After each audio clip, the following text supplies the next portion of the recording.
I'm Pam Booher, and I am co-founder of TLC.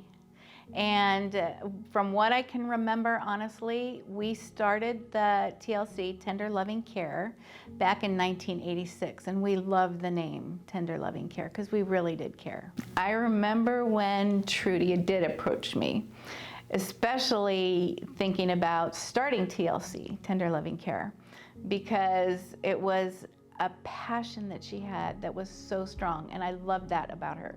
She was so passionate. And I remember when she came to me asking if I would be willing to share my story, but not just share my story, but be a team person as we start this ministry together. And I know the reason why she did that is because Chuck, my husband, was the youth pastor, and all the youth knew my story already. And so I was very, very blessed and very honored that Trudy thought of me in thinking about teaming up with her doing this ministry. Well, let me tell you my story.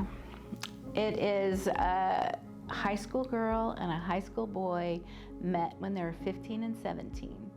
And we fell in love, and eventually I was pressured to have sex, and I said yes, and I got pregnant. It was my senior year.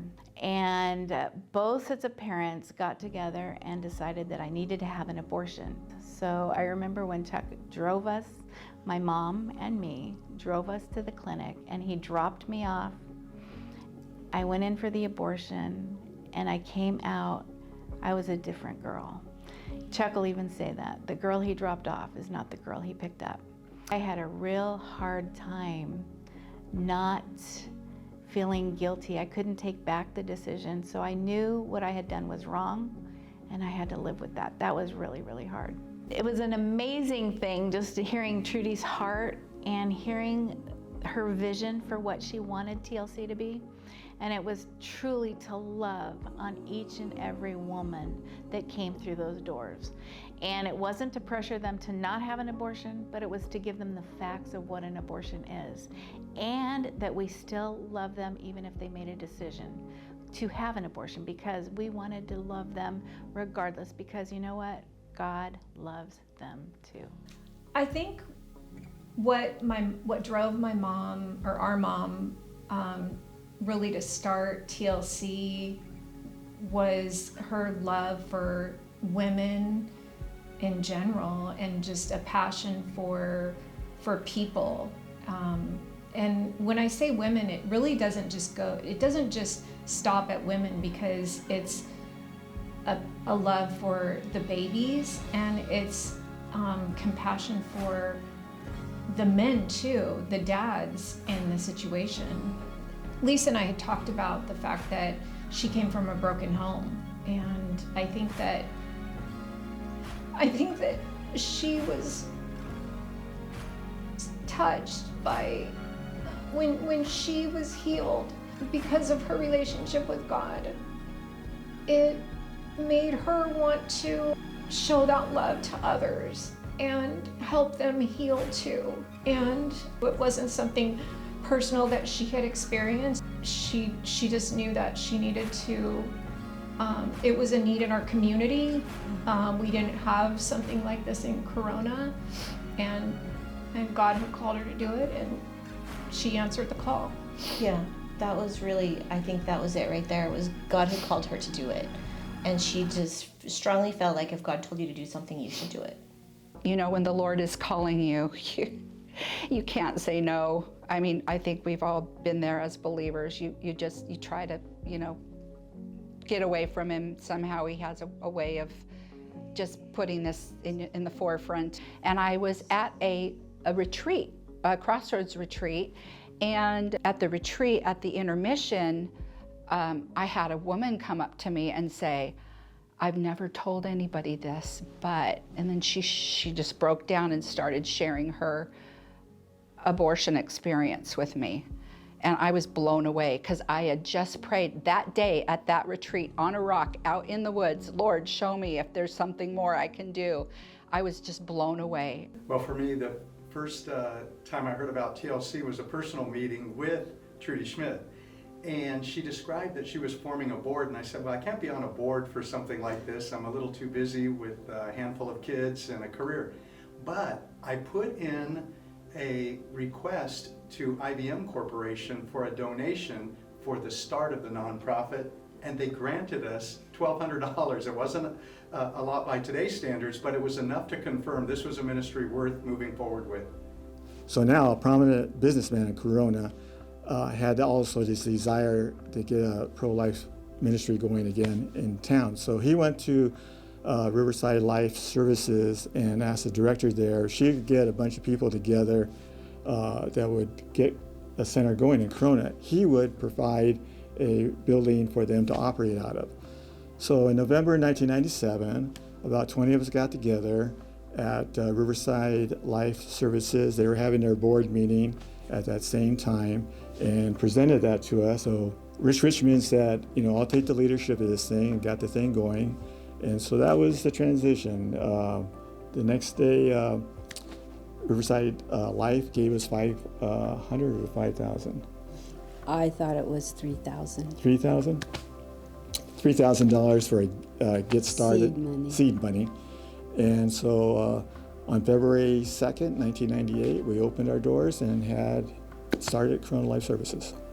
So we're very grateful for TLC. That's where we got our training and got our feet wet in pro-life movement. And then when Corona Life Services began in 1998, all of the volunteers that came to work at Corona Life Services at the very beginning were all trained through TLC and had gotten their experience there, and that caused Corona Life Services to be able to open up. I heard it took them 6 weeks from when we first met until when they opened. That's incredible, and so that made most of us from the beginning of Corona Life look back at TLC as our mentor. Rich Richmond was one of the founders of Corona Life Services. He was instrumental in transitioning from TLC to Corona Life Services and getting funding and help from even Riverside Life Services, and finding our first nurse, Carolyn Sally, and our first nurse manager, Colette Court, and getting a key group of people on the board that had a heart for Christ and a heart for the preborn and the unborn. So he is inspirational. He's a very good leader. I really appreciated everything he did. It was a hard job dealing with a lot of different personalities, and it's a ministry, so we know there's always spiritual warfare, and he was very good at leading us through that. A little bit about the services when we first opened. We had parenting classes that met only on Tuesdays, so we were closed Tuesdays. Besides that, we were open Monday, Wednesday, Thursday, Friday, with, of course, counseling, young girls or women that came in, and we had a pretty vibrant men's counseling, several really good leaders there. Our heart was always to get into the schools and have a curriculum, pro-life curriculum in the schools, but initially it was a very strong parenting program and then a counseling program until we were able to do ultrasounds. We started doing ultrasounds 2002 with a borrowed ultrasound machine, and the guy who lent it to us was a friend of Rich's, because he brought everybody in that could help us. And we were trained by NIFLA. We were operating then just under Dr. Karstens, and when he left, Dr. Branch, and then around 2005, Dr. Elfelt joined us. And then we got our new machine. Shimadzu donated a machine through Focus on the Family, and that was awesome. So originally, it was a very new concept. I mean, it's been probably in the minds of a lot since 1973 with Roe versus Wade that we need to combat what Planned Parenthood was doing. So we operated basically under a doctor as just an office, because that was all that was required at the time, and then NIFLA and other offshoots of NIFLA became more clinical, and they said, you know you need to get your clinic license, and we worked on that. But that required actually moving from Suite 4 to Suite 7 at 6 and 7 because we needed 2 bathrooms and a water fountain, basically, and some other things with the flooring and everything. To be a medical clinic, to be licensed, we had to comply with the state requirements. So we moved into D6 and 7 and became a medical clinic 2014. And then every year since then, we've been considered a licensed medical clinic.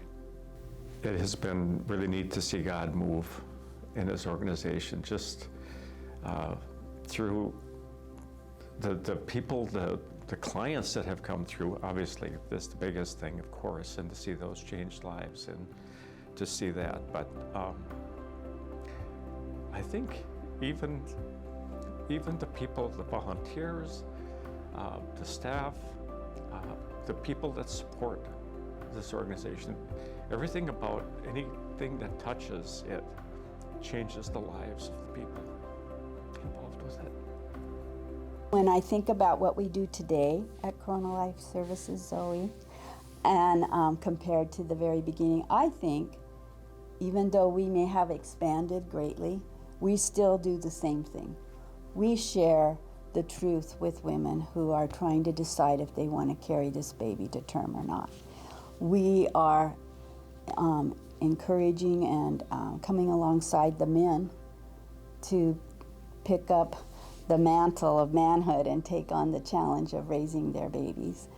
And we're providing service, material goods, etc., to help the families to be able to fulfill that choice, which has been a dream of Corona Life from the very beginning, are in the schools, sharing healthy relationships, and the students are hearing about Corona Life Services. Zoe exists, so if there's ever any needs, that they'll have that place to choose as opposed to the other options out there. So I think, and then of course the bottom line is that the gospel's being shared, and that's been from day one, and that makes everything else eternally worth it. Yes, life on earth is great, but there's still more to it than that. What makes me so excited about Zoe and this new season that this ministry is in is the team members behind Zoe. And the reason for that is because, honestly, as long as I have been at Corona Life Services and serving on the board, our board members and our staff, the whole team, have prayed for the Lord to rise up the next generation of young men and women from our community to take a hold of that mantle and to continue on the work that we do here at Corona Life Services. And so to sit back now and see this all unfold, it's total answered prayer. Years and years of us praying, God has fulfilled His promises. He has answered our prayers, and it brings me great joy and relief. I feel like a proud mama of all the team here, that they have taken that mantle and they have great ideas and great vision. But more than any of that, at the end of the day, they all have beautiful hearts for God's truth, His word, the unborn. They're committed to protecting and defending, and they are 100% in on what was started so many years ago by the Richmonds and others. And that just makes me